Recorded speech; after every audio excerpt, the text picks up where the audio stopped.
आज हम बताने वाले हैं एक ऐसा ही शिव मंदिर जिसे देखकर वैज्ञानिक भी हैरान हैं, क्योंकि ऐसा कुछ बनाना तो आज के इस विकसित विज्ञान से भी परे है। यह मंदिर स्थित है औरंगाबाद महाराष्ट्र में और इसे कहते हैं कैलाश मंदिर। इस मंदिर ने वैज्ञानिकों को इस कदर हैरान करके रखा हुआ है कि इस पर वैज्ञानिकों की अलग अलग राय है। कुछ वैज्ञानिक इसे 1900 साल पुराना मानते हैं और कुछ तो 6000 साल से भी पुराना। सबसे ज्यादा हैरानी वाली बात यह है कि इस मंदिर को ईंटों और पत्थरों को जोड़कर नहीं बनाया गया, सिर्फ एक ही पत्थर को तोड़कर बनाया गया है। इसीलिए इसे कब बनाया गया, इसका जवाब देना लगभग असंभव है, क्योंकि इसमें ऐसी कोई भी चीज का इस्तेमाल नहीं किया गया जिससे हम पता लगा सकें कि ये कब बना। और इसे जिस पत्थर की खुदाई से बनाया गया उसकी कार्बन डेटिंग तो इस मंदिर से भी पुरानी होगी। यहाँ पर ऐसा माना जाता है कि इस मंदिर को बनाने में लगभग 18 साल का वक्त लगा, लेकिन वैज्ञानिकों का मानना है कि इस 100 फुट ऊंचे मंदिर को आज की तकनीक से भी 18 साल में बनाना असंभव है। इससे भी ज्यादा अजीब तो यह है कि इस मंदिर को नीचे से ऊपर नहीं बल्कि ऊपर से नीचे की तरफ बनाया गया है, जैसे खुदाई की जाती है। अगर इसे खुदाई से बनाया भी गया होगा तो इसमें से 5 लाख टन पत्थर निकले होंगे।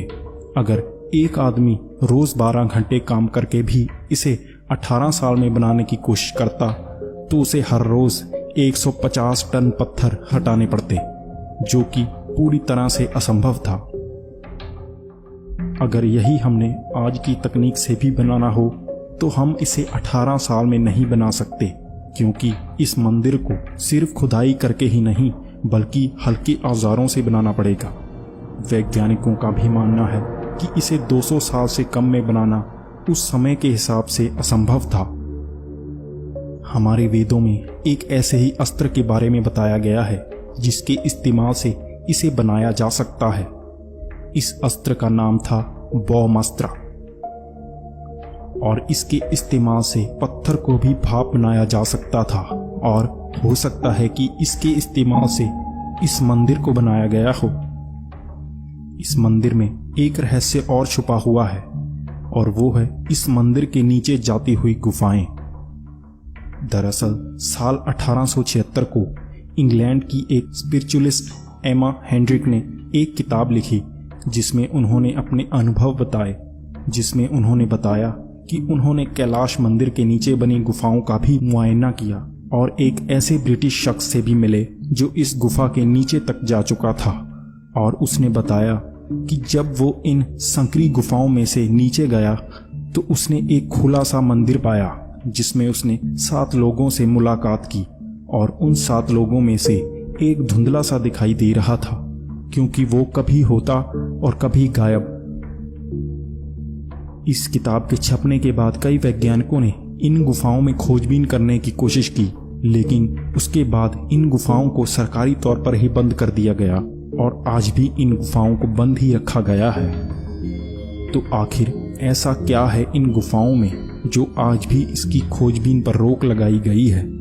हमें कैलाश मंदिर से इस बात का पूरा सबूत मिलता है कि हमारी प्राचीन विज्ञान आज की विज्ञान से कहीं ज्यादा विकसित थी, और शायद इस मंदिर की गुफाओं से कोई और रहस्यमय चीज भी मिल जाए, क्योंकि हमारे धर्म में कहा जाता है कि शिव के सबूत तो हम हर जगह ढूंढ सकते हैं, बस उसे देखने के लिए हमारे मन में भी शिव होने चाहिए।